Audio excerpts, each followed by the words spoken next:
The signal that wasn't meant to be heard. The Farn people were explorers, not soldiers, and for many peaceful generations, they had drifted from star to star, always looking for knowledge, always choosing friendship over fear, and always believing that the galaxy, with all its mysteries, would never hide anything too dangerous to uncover, until one day their deep space listening station, located near the quiet edge of the Keveron belt, picked up a signal that was unlike anything they had ever heard before.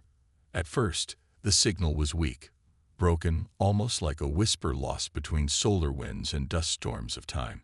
But when their best scientists focused the station's sensors, filtered the noise, and amplified the source, they discovered a pattern, an old Earth language, long forgotten, spoken by a species most believed had vanished from the galaxy long ago. The signal repeated only two words, words that chilled the Farn Council even though they could not understand their meaning.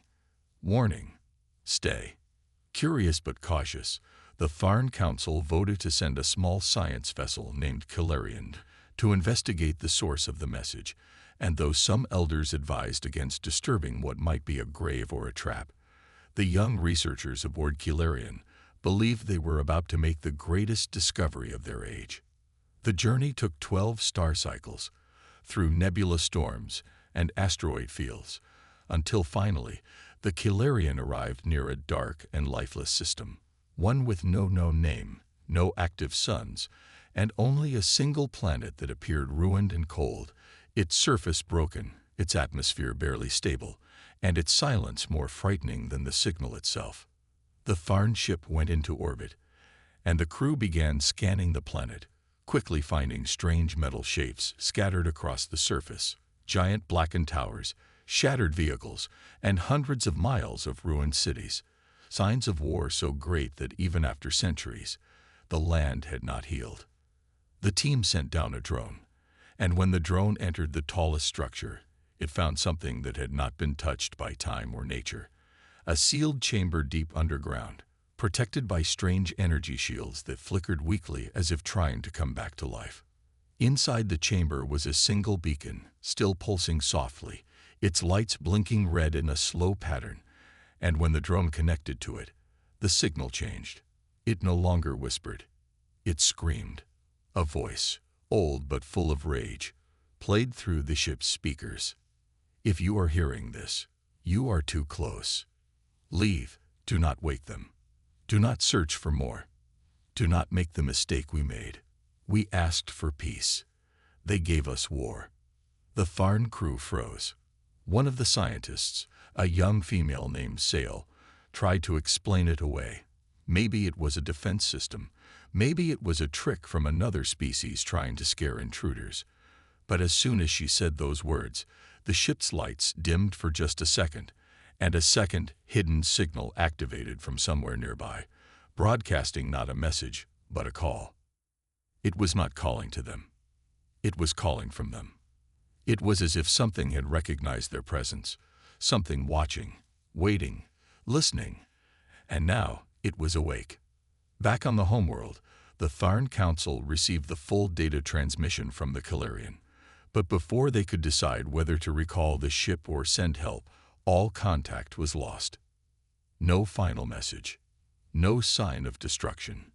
Just silence. A single line remained on the transmission log, recorded just seconds before the blackout. Something just opened its eyes. Across the stars, other listening posts began to hear echoes, fragments of the same original signal. But this time, they didn't say stay. Now, they said something else. They said, run.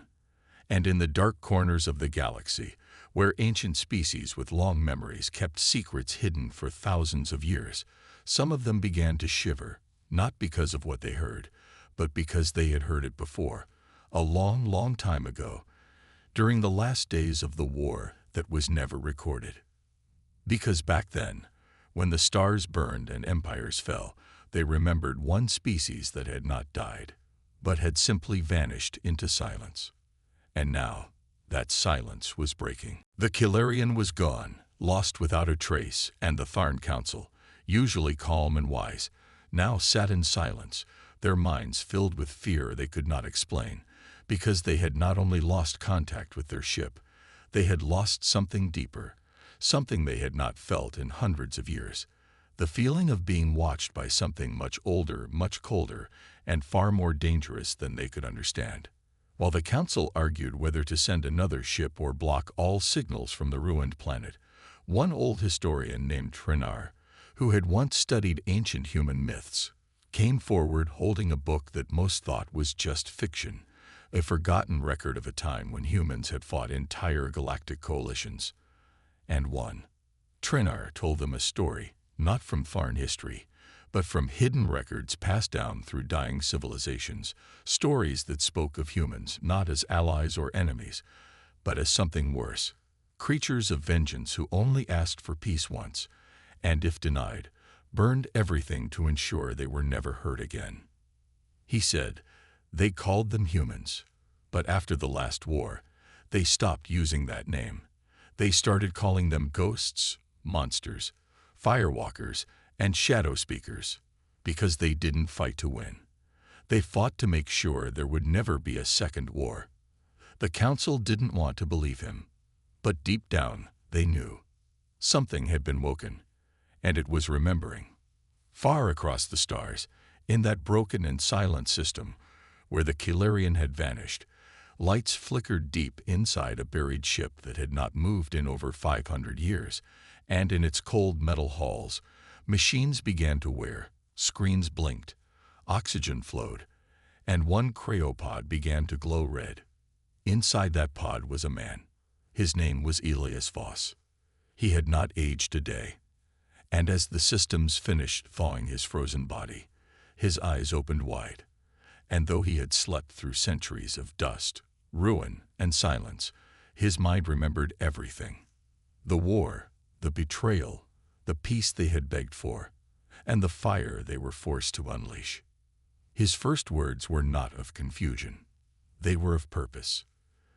They came back, he whispered, as his hands gripped the sides of the cryo chamber, the sensors flashing warnings and messages in old Earth standard.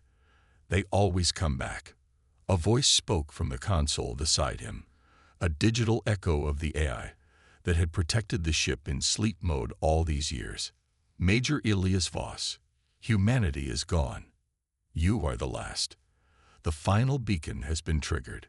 Protocol. Silent wrath has begun. Voss stood, weak but burning with a cold rage in his heart, and as he walked through the ship's empty corridors, passing the cryopods of soldiers who never woke, he felt their silence push him forward, as if they were still with him, watching, waiting, reminding him why he was left behind, to finish what they could not. The ship's name was Iron Heart, and now it was alive again. Voss stepped onto the bridge, looked at the stars through the wide window, and saw the same galaxy that had turned its back on humanity, the same galaxy that had begged for mercy and then offered none. And he whispered the words that had once shaken empires. You asked for peace. You gave us war. Now I give you memory. On the far homeworld, alarms began to scream across space command stations. A deep space sensor had just picked up something massive, something old, something once thought dead. But now it was moving, slowly and with purpose, from the edge of the Kevaran belt toward the inner stars. It was not broadcasting any signal, but every sensor, every scanner, every listening post could hear it in the silence between pulses. It was not saying anything. It was waiting, and in that waiting, entire fleets began to panic. One foreign general, pale and shaking, spoke aloud the ancient warning written in Trinar's book. If you ever hear silence, and it feels like a storm is coming, it means the humans are near. The ship named Iron Heart had once been the pride of the human defense fleet, a warship so powerful, so intelligent, and so feared that entire armadas had turned away rather than face its wrath.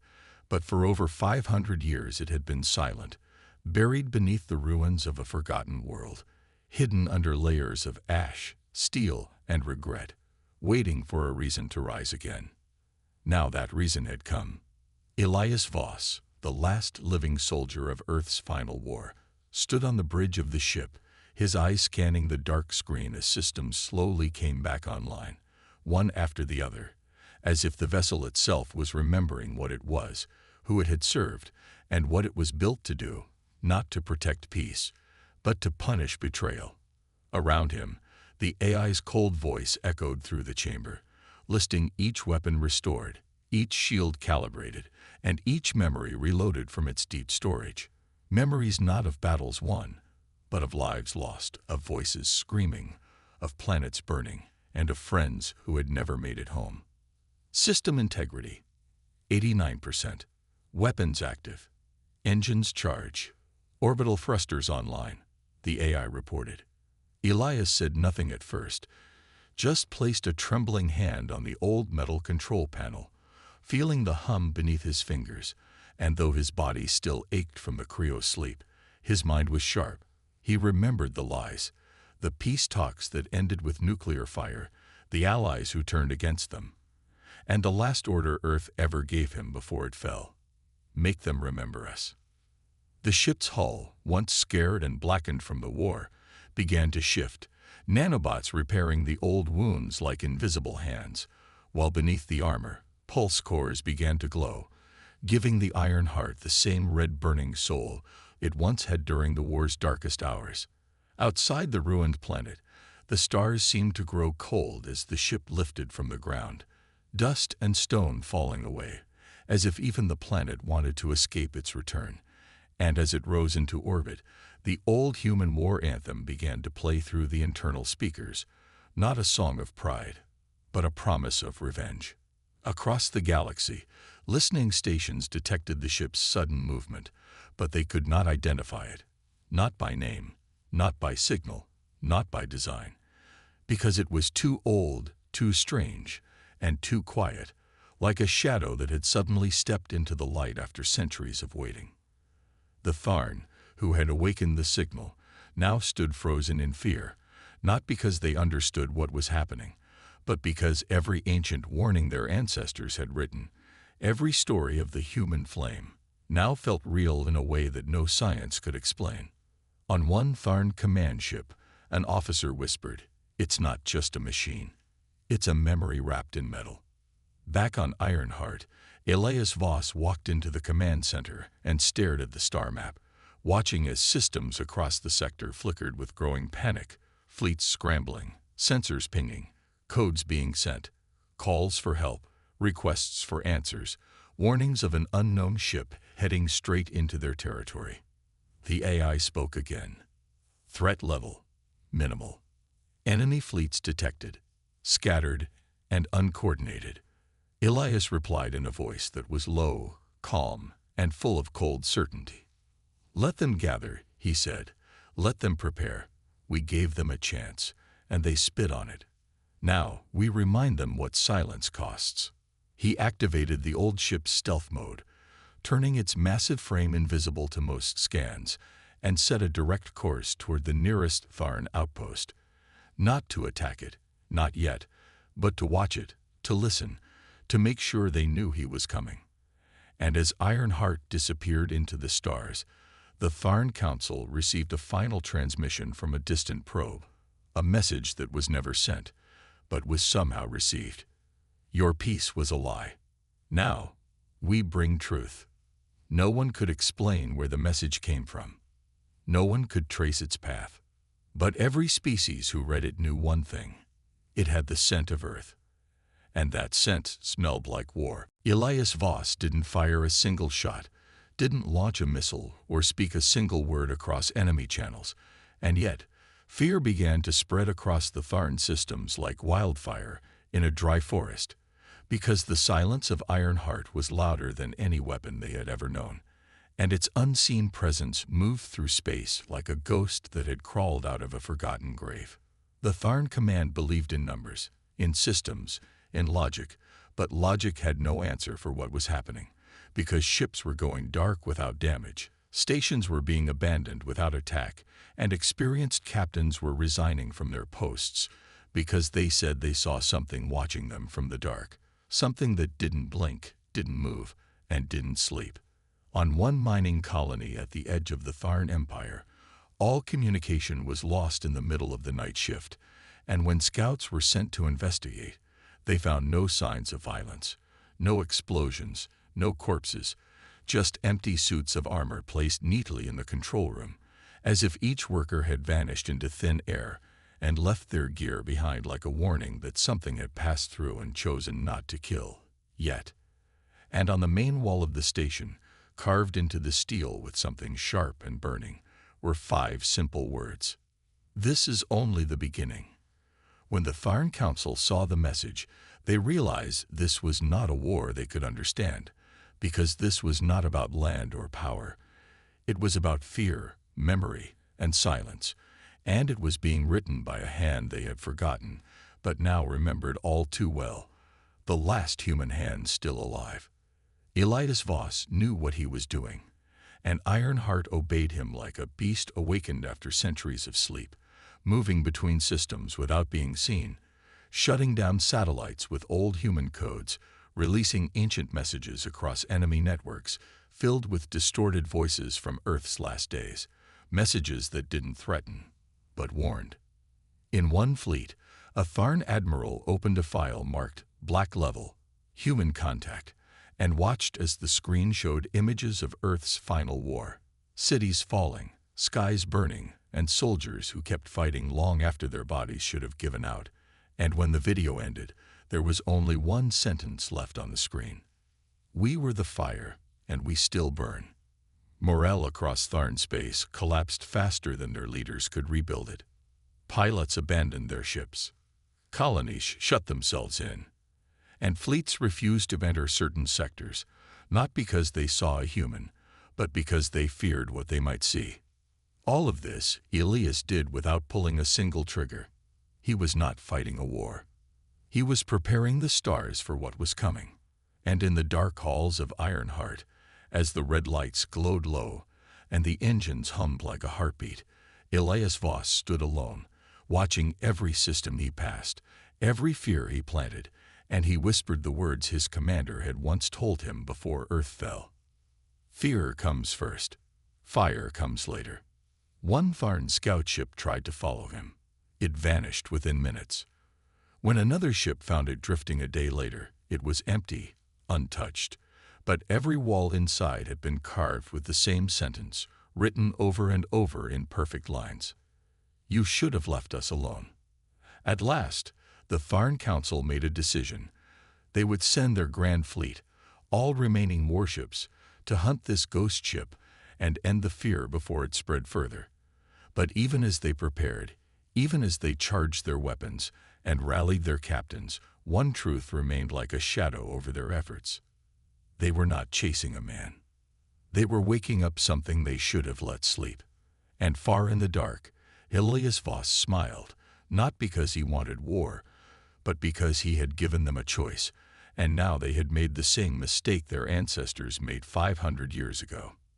They came looking for a ghost, but they had found the fire instead. The Tharn Grand Fleet, made of over 500 warships, battle cruisers, and stealth drones, launched with pride and fury, moving like a sea of fire across the stars, with orders to find and destroy the ancient human vessel known only by its signal name, Ironheart.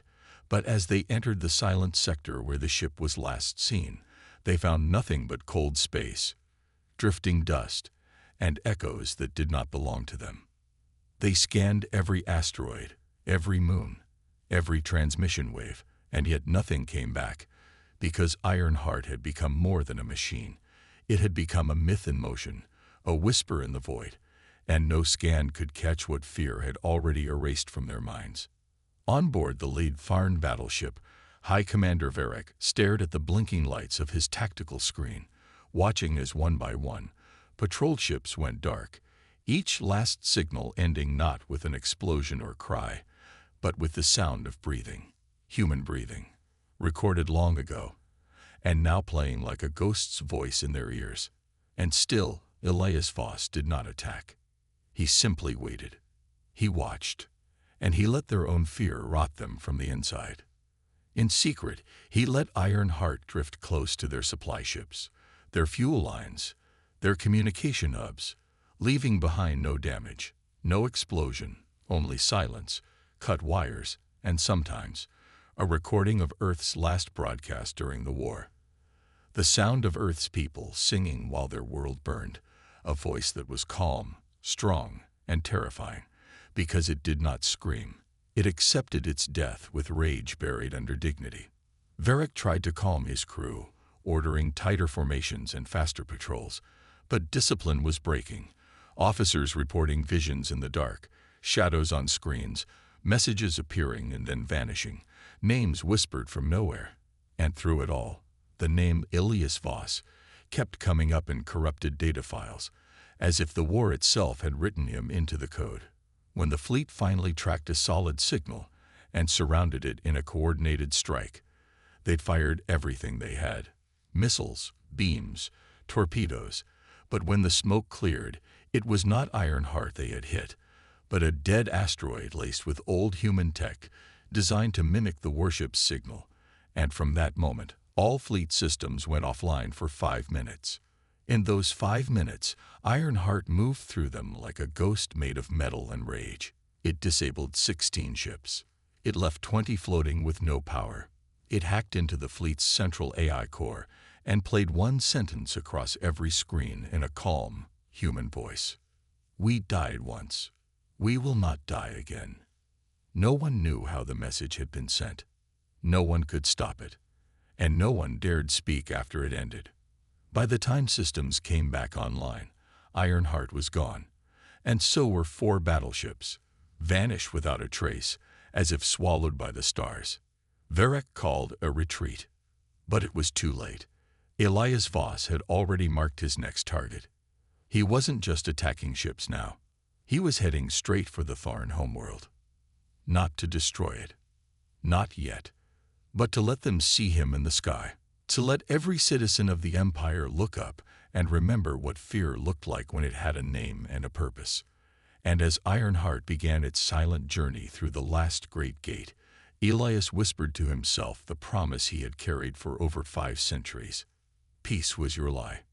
Now you live with our truth. The skies above the Tharn homeworld had always been calm, bright, and protected, with satellites watching every corner of space, with fleets parked in high orbit, like metal shields ready to defend the Empire's heart. But on that day, when the sensors first detected a strange reading beyond the last ring of defense, no one truly believed it could be him. Until the moment every satellite went dark at the same time. Every alarm shut off without reason, and a shadow passed across the stars in perfect silence, too slow to be natural, too fast to be stopped. Civilians came out of their homes, pointing toward the sky, whispering and panicking as the shadow grew larger, darker, closer. An ancient shape from a forgotten past, a design no Tharn historian recognized, but every soldier instantly feared, because it wasn't just a ship they saw. It was the final chapter of a story they thought had ended, and that chapter was written in fire, loss, and human vengeance. Ironheart hovered in orbit, unmoving, unarmed, untouched. And still, no one fired. Even as Tharn defense systems locked on, and commanders barked orders through trembling voices, no one gave the final command, because deep down, they knew this wasn't an enemy like any they'd ever faced. This was a message, a reckoning, and Ilias Voss was not here to fight. He was here to show them what fear really meant. Inside the command bridge of Ironheart, Ilias stood alone as always, his hand resting on a control panel that glowed with ancient human tech, screens around him showing every frightened face on the ground below, every panicked broadcast, every whispered plea to understand what they had done wrong. And he could have spoken then, could have warned them, could have sent a message to end it all. But instead, he played only one recording, a sound that once echoed across Earth during its final days. A child's voice, reading a poem written during the fall of the last city, a poem that said nothing of war or hate, but only asked a question. If you take our sky and steal our home, who will you become when we are gone? And then the recording ended. But it kept playing in their minds over and over, because it wasn't just a warning. It was a mirror, forcing them to see themselves through the eyes of the dead. The Tharn Council met in emergency chambers beneath the surface, their faces pale, their confidence gone, and the only question that passed between them was not how to win, but how to survive, because they knew if Elias Voss wanted to burn their world, he could have done it already, and the fact that he hadn't was the most terrifying part of all. Around the planet, other ships appeared, old human drones activated from long-forgotten storage zones buried deep in space, moving in perfect sync with Ironheart, not attacking, just watching, reminding the Empire that humanity had not only returned, but had never truly left. Some whispered that Elias was not a man anymore, that he had become something more.